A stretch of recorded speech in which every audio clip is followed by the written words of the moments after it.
اعوذ باللہ من الشیطان اللعین الرجیم بسم اللہ الرحمن الرحیم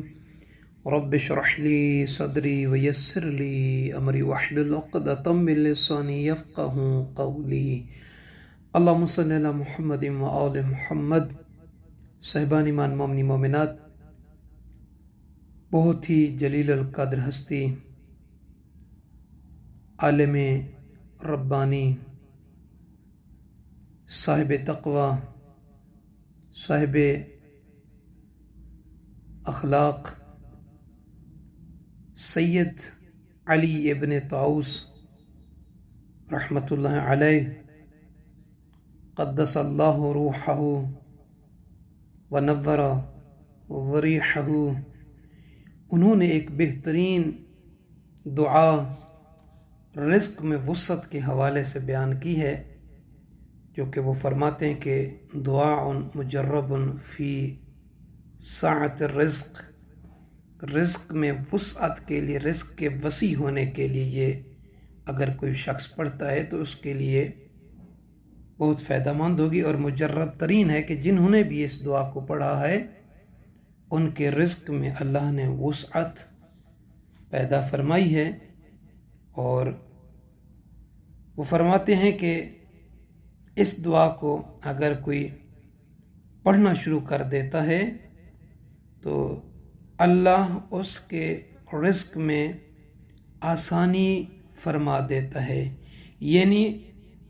رزق اس کا آسانی کے ساتھ اس کے پاس پہنچنا شروع ہو جاتا ہے۔ رزق تو اللہ دیتا ہے،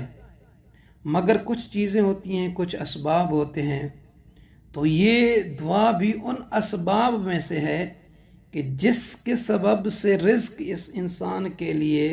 اس کے پاس آنے کے لیے آسان ہو جاتا ہے، اسے ملنے کے لیے سہولت کے ساتھ وہ رزق مل جاتا ہے۔ فیسر اللہ لہ الرزق اور وسہلت اسبابہ، اور فرماتے ہیں کہ یہ رزق کے لیے بہت ہی مجرب ترین دعا ہے۔ اگر کوئی شخص اس دعا کو رزق کی وسعت، رزق میں آسانی، رزق میں سہولت کی نیت سے اس دعا کو پڑھتا ہے تو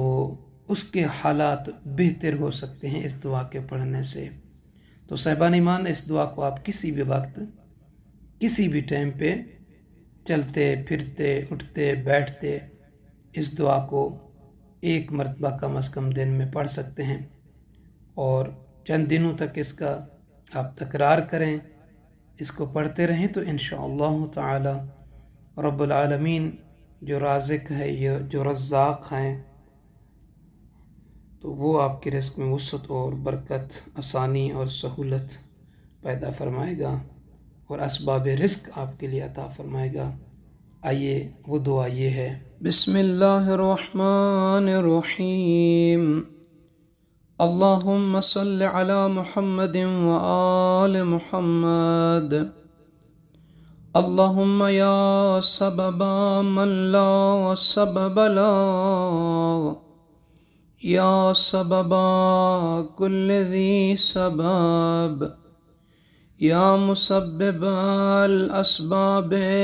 من غیر سبب، سبب لی سببا لن استطیع له طلبا، صل علی محمد وآل محمد، وأغنني بحلالك عن حرامك، وبطاعتك عن معصيتك، وبفضلك عمن سواك،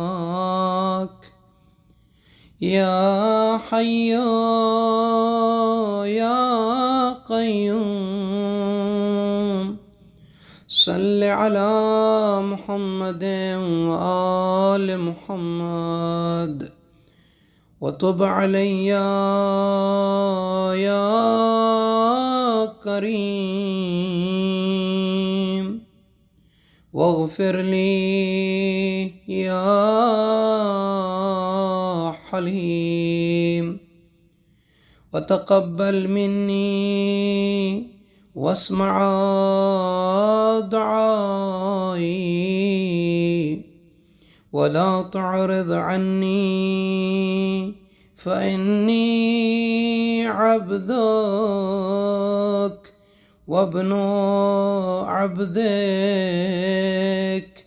وابن أمتك فقيرا بين يديك سائلك ببابك واقفا بفنائك أرجو منك واطلب ما عندك واستفتح من خزائنك سبحانك أنت الله العظيم الحليم الجواد الكريم جد علي من فضلك وتكرم من رحمتك وتب علي يا سيدي توبة نصوحا فإني أستغفرك وأتوب إليك ولا حول ولا قوة إلا بالله العلي العظيم وصلى الله على سيدنا محمد النبي وآله الطاهرين وسلم كثيرا برحمتك يا أرحم الراحمين.